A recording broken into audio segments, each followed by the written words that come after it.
là, nous vivons quand même une période très spéciale et très étonnante. Je pense que c'est un très grand tournant de l'histoire de l'humanité et qu'effectivement, maintenant, il faut quand même commencer à nous poser des questions. D'abord, c'est dans l'urgence maintenant. Si on ne veut pas, ou bien nous allons changer volontairement notre façon de vivre et nous serons un peu plus solitaires de tout ce qui nous entoure, ou alors nous allons vraiment à la catastrophe et l'humanité peut très bien disparaître.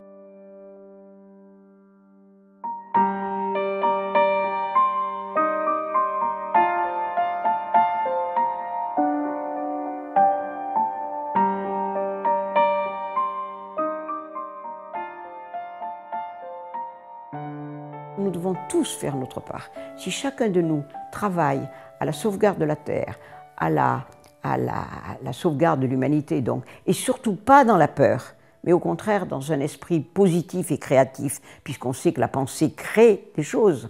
C'est ça qu'on ne veut pas comprendre.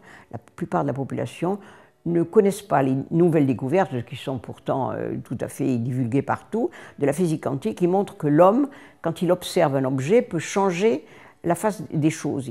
L'observateur interprète et est un acteur dans l'action. Donc à partir du moment où nous sommes des acteurs, autant que nous jouons dans le bon sens et que nous essayons d'avoir un esprit extrêmement constructif et très positif.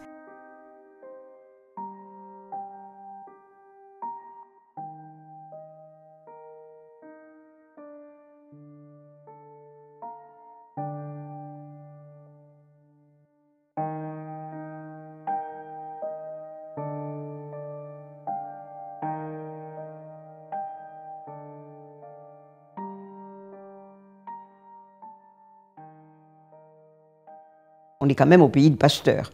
On est quand même on est battu par les Américains. Les Américains donnent des vaccins, enfin ils vaccinent les enfants d'une façon complètement épouvantable. Et là, je me suis penchée sur les vaccinations. Je sais, moi, j'étais pas vaccinée et j'ai toujours été contre le principe même vaccinal, parce que c'est toujours pareil. Quand vous prenez un médicament, on vous dit toujours il y a un rapport bénéfice-risque. Effectivement, il y a des médicaments qui peuvent sauver des vies dans certains cas et qui risquent aussi de créer des effets secondaires extrêmement graves. Mais quand votre vie est en danger, je comprends qu'on pèse le bénéfice et le risque.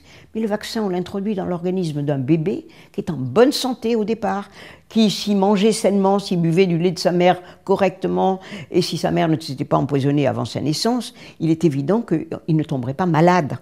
Donc, on introduit dans le corps de cet enfant, qui est tout propre, tout sain, des produits chimiques. D'abord, un virus qui peut reprendre, qui est atténué, vous dit-on, mais ce n'est pas de doute sûr qu'il soit atténué, parce qu'on sait qu'on a réanimé des virus qui étaient très anciens et qui ont repris vie.